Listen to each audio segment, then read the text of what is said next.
Harish, the best academy. Hi friends, welcome to Harish academy. ఈరోజు వార్తలు నిలిచిన జాతీయ అంతర్జాతీయ రాష్ట్రీయ అంశాల గురించి, వార్తలు నిలిచిన వ్యక్తులు, అవార్డులు, పుస్తకాలు, మరి క్రీడా సంబంధిత సమాచారం ఒక్కొక్క అంశాన్ని వివరంగా తెలుసుకుందాం.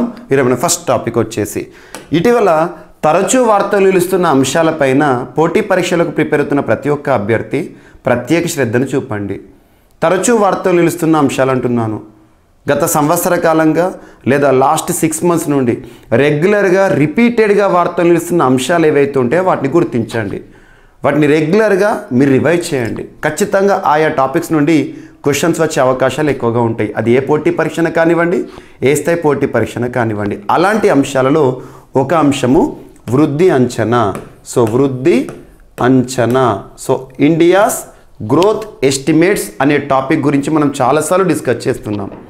ఈరోజు ADB, Asian development bank, Asia అభివృద్ధి బ్యాంక్, సో ఆసియా అభివృద్ధి బ్యాంక్ వారు భారతదేశం యొక్క వృద్ధి రేటుని 2023-2024 ఆర్థిక సంవత్సరానికి గాను FY24కి గాను 6.7%గా అంచనా వేస్తూ వార్తల్లోకి వచ్చింది. So very very important. ఇక్కడ మనం గుర్తుంచుకోవాల్సింది ఏంటంటే ఈ నెంబర్ గుర్తుంచుకోండి. ఎగ్జామినేషన్లో డైరెక్ట్ బిట్ అడుగుతారు. 2023-24 ఆర్థిక సంవత్సరానికి గాను భారతదేశం యొక్క వృద్ధి రేటును ఆసియా అభివృద్ధి బ్యాంకు ఎంతగా అంచనా వేస్తూ ఇటీవల వార్తల్లోకి వచ్చింది. December 2023 అంటారు. సో 6.7% డిసెంబర్ మంత్లో వార్తల్లోకి వచ్చింది. కాబట్టి రానున్న పోటీ పరీక్షల్లో దీనిపైన అడిగే అవకాశం ఉంటుంది. ముఖ్యంగా ఏపీఎస్సికి సంబంధించిన గ్రూప్ 2 ఎగ్జామినేషన్ February 25th రోజున ఉంది. మీరు ముఖ్యంగా నవంబర్, డిసెంబర్, జనవరి ఈ 3 నెలలకి సంబంధించి ఎక్కువగా ఫోకస్ చేయండి. కరెంట్ అఫైర్స్ మొత్తం 100% అనుకుంటే 50 to 60% ఈ 3 నెలల నుండే ఎక్కువగా క్వశ్చన్స్ వచ్చే అవకాశాలు ఉంటాయి. గుర్తుంచుకోండి. సో ఇదొకటి ఇంపార్టెంట్. ఇక మనకు వృద్ధి అంచనా అనే కాన్సెప్ట్ని తరచూ మీకు చెప్తున్నాను. మన వృద్ధిని జీడిపికి సంబంధించిన పర్సెంటేజ్లో చూస్తాము. గ్రాస్ డొమెస్టిక్ ప్రోడక్ట్, స్థూల దేశీయోత్పత్తి. It is the final value of all the goods and services that are produced within the boundaries of the country within the given financial year. ఒక ఆర్థిక సంవత్సర కాలంలో ఒక దేశ సరిహద్దు లోపల ఉత్పత్తి అవుతున్న అంతిమ వస్తు సేవల విలువనే ఆ దేశ జీడిపిగా పరిగణిస్తాం. పర్సెంటేజ్లో చూస్తాం, కంపారిటివ్గా చూస్తాం. కాబట్టి సో భారతదేశం యొక్క వృద్ధి ప్రస్తుత ఆర్థిక సంవత్సరం అంటే April 1st, 2023 నుండి 2024 మార్చి వరకు ఈ ఆర్థిక సంవత్సరంలో ఇంతగా ఉంటుందని అంచనా వేయడం జరిగింది. ఇలా ఇటీవల కాలంలో RBI తీసుకుంటే 6.5% అని, మనం ఇటీవల కాలంలో వృద్ధి అంచనాలకి సంబంధించి ఏవైతే డిస్కస్ చేసామో వాటన్నిటిని చూడండి. అరౌండ్ ఒక 25 to 30 ఉంటాయి. వాటిపైన ప్రత్యేక శ్రద్ధ చూపండి. మీకు ఎగ్జామినేషన్ పాయింట్ ఆఫ్ వ్యూలో అడిగే అవకాశాలు ఉంటాయి. మీకు వీటికి సంబంధించి వృద్ధి అంచనాలకు సంబంధించి అరౌండ్ ఒక 25 to 30 గ్రోత్ ఎస్టిమేట్స్ గురించి మీకు స్పెషల్ వీడియోని నేను జీవీకే స్టడీ సర్కిల్ యాప్లో అందుబాటులో ఉంచాను. జీవీకే స్టడీ సర్కిల్ యాప్ ఇప్పటివరకు ఇన్స్టాల్ చేసుకుని వారు ఎవరైనా ఉంటే ఇన్స్టాల్ చేసుకోండి. అందులో CA 360 కోర్స్ ఉంటుంది. అందులో స్పెషల్ వీడియోస్ అని ఒక ఫోల్డర్ ఉంటుంది, క్విక్ రివిజన్ వీడియోస్ అని ఒక ఫోల్డర్ ఉంటుంది. ఆ టాపిక్స్ని ఖచ్చితంగా చూడండి. ఏ పోటీ పరీక్ష అయినా, ఏ స్థాయి పోటీ పరీక్ష అయినా around special videos plus quick revision videos ఒక 50 టాపిక్స్ ఉంటాయి. వాటి ఖచ్చితంగా చూడండి. ఓకేనా? మీకు కొన్ని శాంపుల్ వీడియోస్ కూడా ఉంటాయి. ఒకసారి ఐడియా కోసమైనా చూడండి, యాప్ ఇన్స్టాల్ చేసుకొని. సో ఇది మన ఫస్ట్ టాపిక్. నెక్స్ట్, సో COVID-19కి సంబంధించి మనందరికీ తెలుసు. COVID-19 అంటేనే 2020 ఇయర్ గుర్తొస్తుంది, సెకండ్ ఫేజ్ 2021 గుర్తొస్తుంది. ప్రపంచమంతా అంధకార దినాలను గడిపిన రోజులు, ఆర్థిక వ్యవస్థ మరియు చాలా ప్రాణ నష్టాన్ని చూసిన సమయం. అటువంటి కరోనా వేరియంట్స్ని మనం తరచూ చూస్తూ ఉంటున్నాం. మ్యూటేషన్స్, మార్పు. ఎందుకు కరోనాలో ఇన్ని మ్యూటేషన్స్ అంటే కరోనాలో ఉండే జన్యు పదార్థం RNA. కాబట్టి RNA జన్యు పదార్థం జీవ పదార్థంగా ఉండే ఏ వైరస్ అయినా కూడా మార్పులకు లోనవుతూ ఉంటుంది. మ్యూటేషనల్ చేంజెస్ అనేవి చూడడం జరుగుతుంది. అందుకే వాటికి వ్యాక్సిన్ని విరుగుడుగా మనం ఇవ్వలేము. సో అట్లాంటిది కరోనాకి సంబంధించి న్యూ వేరియంట్ మరొకసారి వార్తల్లోకి వచ్చింది, కలకలం రేపుతోంది. ఇప్పటికే UK, ఐస్లాండ్, ఫ్రాన్స్, అమెరికా ఈ దేశాల్లో కొన్ని కొత్త కేసులు నమోదవుతున్నాయి. మన భారతదేశంలో కూడా కేరళ, ఎప్పుడైనా గుర్తుంచుకోండి, ఒక వ్యాధి ఇండియాలో ఇంట్రడ్యూస్ అయ్యి మొట్టమొదటి కేసు నమోదైంది అంటే ఎక్కువగా కేరళ అనే మనకు వార్తల్లోకి వస్తుంది. అది ఏదైనా సరే భారతదేశంలోనే కరోనా కేసు మొట్టమొదటి case Thrissur district January month 27th 2020 రోజున బయటపడింది. ఇటువంటివి మనం చూస్తూ ఉన్నాం. అన్ని కేసెస్ కూడా మంకీ పాక్స్ కానివ్వండి, టమాటో ఫ్లూ కేసెస్ కానివ్వండి, what ever it may be. So మరి కొత్త వేరియంట్ పేరు ఏంటంటే JN1 new variant, sub variant of corona.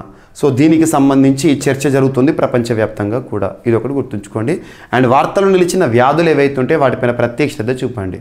ఎగ్జామినేషన్లో చాలా ఇంపార్టెంట్.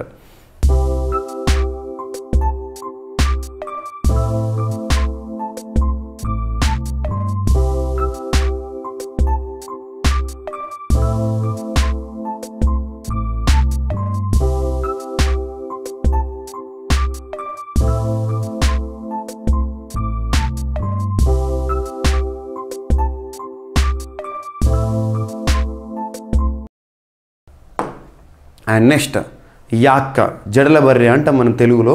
సో బట్ యాక్ అని గుర్తుంచుకోండి. హిమాలయన్ యాక్ ప్రపంచంలోనే అతి పురాతన యాక్ డొమెస్టికేషన్ సంబంధించి, వాటి యొక్క పెంపుడుకి సంబంధించి అతి పురాతన యాక్ ఆనవాలను ఇటీవల ఆర్కియాలజిస్టులు కనుగొన్నారు.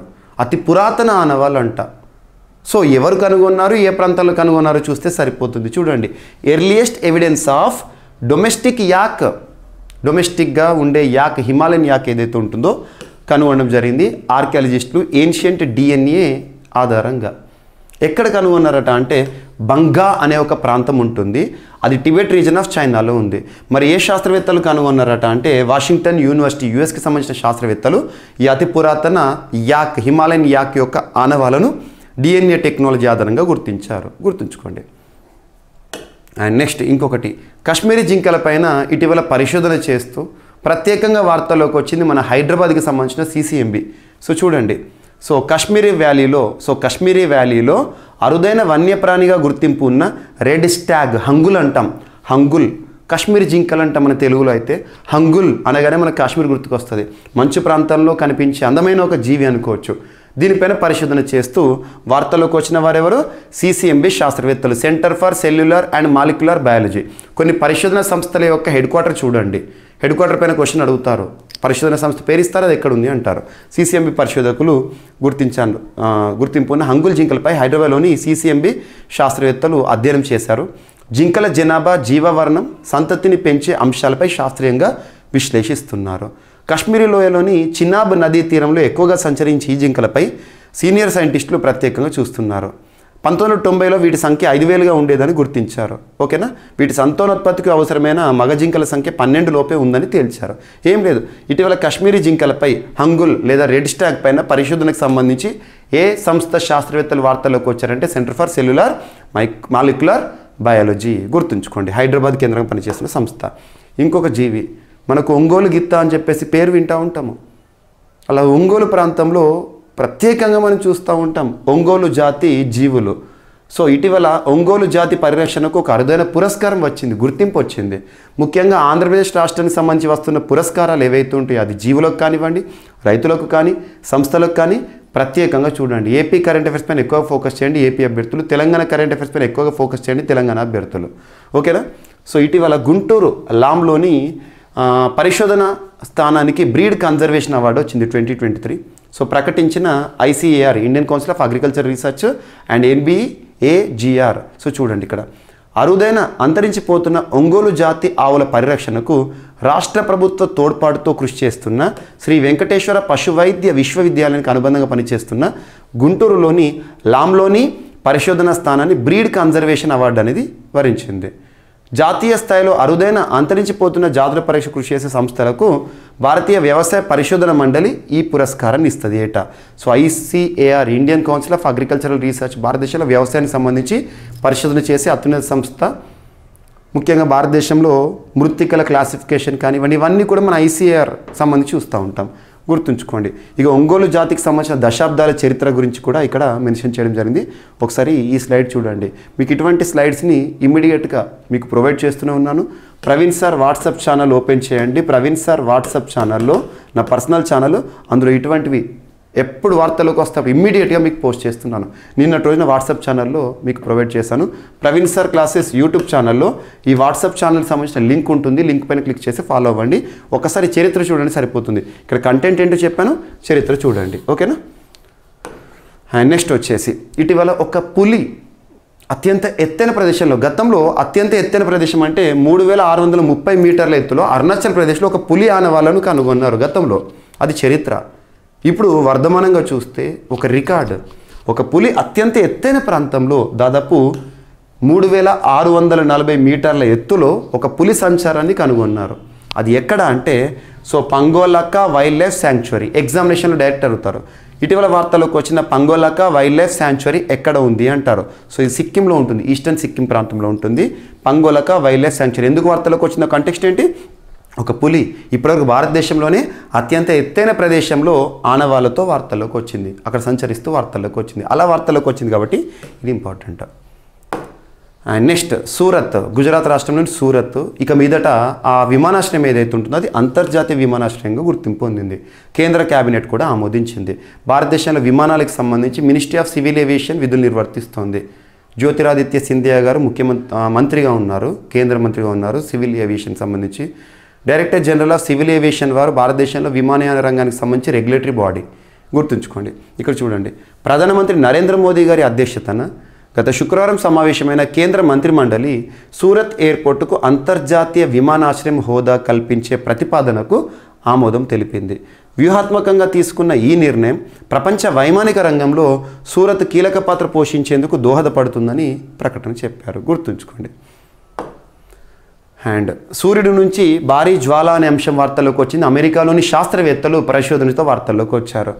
నేలపై కమ్యూనికేషన్కు అవరోధాలు వచ్చే అవకాశం అంట. అమెరికా అంతరిక్ష పరిశోధనా సంస్థ నాసా చెందిన సోలార్ డైనమిక్స్ అబ్జర్వేటరీ వారు గత కొన్నేళ్లలో ఎన్నడూ లేనంత భారీ సౌరజ్వాలను గుర్తించారంట.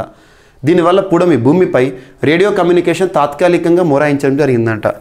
అమెరికా సహా పలు దేశాల్లో 2 గంటల పాటు ఇబ్బంది తలెత్తిందని చెప్పేసి 2017 తర్వాత ఇదే అతిపెద్ద సౌరజ్వాల అని సూర్యునికి సంబంధించిన జ్వాల గురించి చెప్పడం జరిగింది. గుర్తుంచుకోండి. ఓకేనా. దీనికి కారణమైన సౌరమచ్చ సన్ స్పాట్ ప్రాంతాన్ని శాస్త్రవేత్తలు పర్యవేక్షిస్తున్నారు. ఏం లేదు, సూర్యుడి నుంచి జ్వాలకి సంబంధించి కమ్యూనికేషన్ పైన కూడా అంతరాయాన్ని చూపిస్తుందంట సౌరజ్వాల. ఎవరు అంటే నాసా పరిశోధకులు దాన్ని గుర్తించారు ఇటీవల కాలంలో. అండ్ అంధత్వ ప్రమాదాన్ని ముందే గుర్తించే ఒక కృత్రిమ మేధ. ప్రస్తుతం ఒకటైతే గుర్తుంచుకోండి, ఆర్టిఫిషియల్ ఇంటెలిజెన్స్ ప్రపంచాన్ని నడిపిస్తోంది. రానున్న రోజుల్లో ప్రపంచానికి పెను సవాలుగా మారబోతోంది ఆర్టిఫిషియల్ ఇంటెలిజెన్స్. ప్రముఖులు టెక్ దిగ్గజాలు కూడా చెప్తున్నారు. ఎలన్ మస్క్ వంటి ప్రముఖులు కూడా ఆర్టిఫిషియల్ ఇంటెలిజెన్స్ అనేది రానున్న రోజుల్లో భయానక సమస్యగా మాత్రం ఉద్భవిస్తుందని చెప్తున్నారు. చూద్దాం ఇప్పుడు. తీవ్ర హస్రదృష్టి అంటే తక్కువ దృష్టి, మయోపియా క్రమంగా శాశ్వత అంధత్వానికి దారితీయొచ్చంట. ఆ ప్రమాదం గురించి ముందే హెచ్చరించగల సరికొత్త కృత్రిమ మీద పరికరం.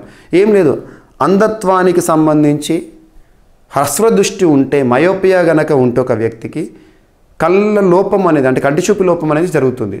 అది ముందే గుర్తించే ఒక కృత్రిమమైన పరిజ్ఞానాన్ని జపాన్ శాస్త్రవేత్తలు గుర్తించారట. మయోపియా ఉన్న వ్యక్తులు బాగా దగ్గరగా ఉండే వస్తువులను మాత్రమే చూడగలరు తప్పే దూరంలోని వస్తువులను చూపించరు. మయోపియా గుర్తుంచుకోండి. ఓకేనా. దానికి సంబంధించిన ఒక కృత్రిమ మేధ అనే అంశంతో జపాన్ శాస్త్రవేత్తలు.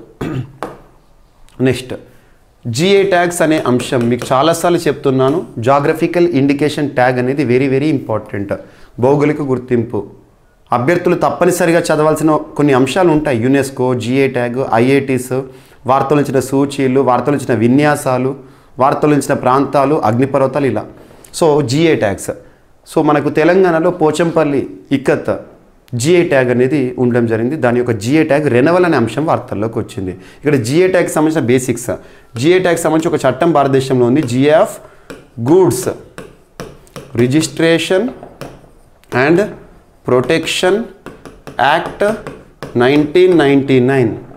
ఈ చట్టం ఆధారంగా భారతదేశంలో మొదటిసారి డార్జిలింగ్ టీకి జిఏ ట్యాగ్ రావడం జరిగింది. జాగ్రఫికల్ ఇండికేషన్స్ రిజిస్ట్రీ అనే సంస్థ చెన్నై కేంద్రంగా పనిచేస్తుంది. ఈ సంస్థ జిఏ ట్యాగ్ని మంజూరు చేస్తుంది భారతదేశంలో. గుర్తుంచుకోండి.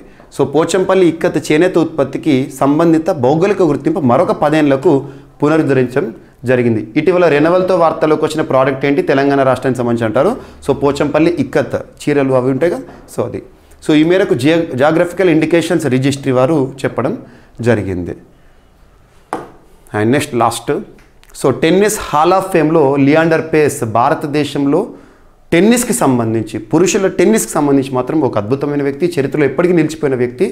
హాల్ ఆఫ్ ఫేమ్లో ఆసియా నుండే టెన్నిస్లో హాల్ ఆఫ్ ఫేమ్గా గుర్తింపు పొందిన మొట్టమొదటి వ్యక్తిగా లియాండర్ పేస్ వార్తల్లోకి వచ్చారు.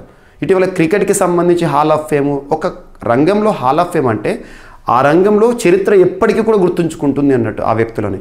సో చూడండి, టెన్నిస్ దిగ్గజం, భారత టెన్నిస్ దిగ్గజం, డబుల్స్ మాజీ నెంబర్ 1 లియాండర్ పేస్ అరుదైన ఘనత సొంతం చేసుకున్నాడంట. అంతర్జాతీయ టెన్నిస్ హాల్ ఆఫ్ ఫేమ్లో చోటు దక్కించుకున్నాడు. సో మరొక వైపు తన ప్రసారదారు ప్రమోటర్ విజయ్ అమృతరాజు కూడా ఈ జాబితాలో ఉన్నారు. ఆసియా నుండి ఈ ఘనత సాధించిన తొలి 2 పురుషులు వీరే కావడం విశేషం. గుర్తుంచుకోండి, టెన్నిస్లోని అత్యున్నతమైనదిగా భావించే హాల్ ఆఫ్ ఫేమ్లో ప్రముఖ పాత్రికేయుడు, రచయిత రిచర్డ్ ఎవాన్స్ కూడా స్థానం దక్కింది. కానీ మనకు లియాండర్ పేస్ పైన క్వశ్చన్ అడగవచ్చు. సో లియాండర్ పేస్ టెన్నిస్లో ప్రతిష్టాత్మకంగా ఉండే హాల్ ఆఫ్ ఫేమ్లో చోటు సంపాదించుకున్న ఆసియా నుండి మొదటి వ్యక్తుల్లో ఇతను ఉన్నాడు. గుర్తుంచుకోండి. సో ఇవి ఫ్రెండ్స్ మనము ఈరోజు వార్తలు ఇచ్చిన అంశాలు ఒకసారి ర్యాపిడ్గా చూస్తే, ఆసియా అభివృద్ధి బ్యాంకు ఈ ఆర్థిక సంవత్సరం భారతదేశం యొక్క వృద్ధిని 6.7% అంచనా వేసింది. నెక్స్ట్, కోవిడ్-19 సంబంధించిన న్యూ వేరియంట్ కలకలం రేపుతోంది. కేరళలో కొత్త ఒక కేసు నమోదైంది, మొదటి కేసు అని చెప్తున్నారు. అతి పురాతన యాక్ ఆనవాళ్ళను ఇటీవల శాస్త్రవేత్తలు గుర్తించారు. అండ్ కాశ్మీరీ జింకలపై అధ్యయనంతో హైదరాబాద్ కేంద్రం పనిచేస్తున్న CCMB శాస్త్రవేత్తలు వార్తల్లోకి వచ్చారు. ఒంగోలు జాతి పరిరక్షణకు కృషి చేస్తున్న గుంటూరులోని లాంలోని పరిశోధన స్థానానికి ప్రత్యేకమైన బ్రీడ్ కన్జర్వేషన్ పురస్కారం అనేది రావడం జరిగింది. అండ్ పంగొల్లక వైల్డ్ లైఫ్ శాంక్చురీ రీసెంట్గా వార్తల్లోకి వచ్చింది. ఎక్కడ ఉందంటే సిక్కిం, ఈస్ట్ సిక్కింలో ఉంది. ఎందుకంటే ఇటీవల పులి సంచారం, అత్యంత ఎత్తైన ప్రాంతంలో పులి సంచారం అనే అంశము. సూరత్ విమానాశ్రయం ఇకపైన అంతర్జాతీయ విమానాశ్రయం అని చెప్పేసి కేంద్ర కేబినెట్ ఆమోదించింది. అండ్ సూర్యుడి నుంచి భారీ జ్వాల రావడం జరిగింది, అంతరాయం చేసింది కమ్యూనికేషన్కి అని చెప్పేసి అమెరికా శాస్త్రవేత్తలు, నాసా శాస్త్రవేత్తలు చెప్తున్నారు. అండ్ అంధత్వ ప్రమాదాన్ని ముందే గుర్తించే ఒక కృత్రిమ మీద ఆధారిత పరికరాన్ని తయారు చేస్తూ జపనీస్ శాస్త్రవేత్తలు వార్తల్లోకి వచ్చారు. మయోపియా అంటే ఏంటో చూడండి. అండ్ జాగ్రఫికల్ ఇండికేషన్ ట్యాగ్ సంబంధిత అంశంతో పోచంపల్లి ఇక్కత్ రెనవల్తో వార్తల్లోకి వచ్చింది. మరొక 10 ఏళ్ళు GA ట్యాగ్ కొనసాగింపు. అండ్ నెక్స్ట్ వచ్చేసి టెన్నిస్ హాల్ ఆఫ్ ఫేమ్లో ఆసియా ఖండం నుండే మొట్టమొదటి వ్యక్తిగా లియాండర్ పేస్ ప్రత్యేక స్థానాన్ని పొందాడు. హాల్ ఆఫ్ ఫేమర్గా లియాండర్ పేస్, టెన్నిస్ దిగ్గజం. సో ఇవి ఫ్రెండ్స్ ఈరోజు వార్తలు నిలిచిన అంశాలు. మిస్లేనియస్ అంశాలు మనం మిగిలితే రేపటి క్లాస్లో జోడించి మరొకసారి నేర్చుకుందాం. రేపు కలుద్దాం. Thank you.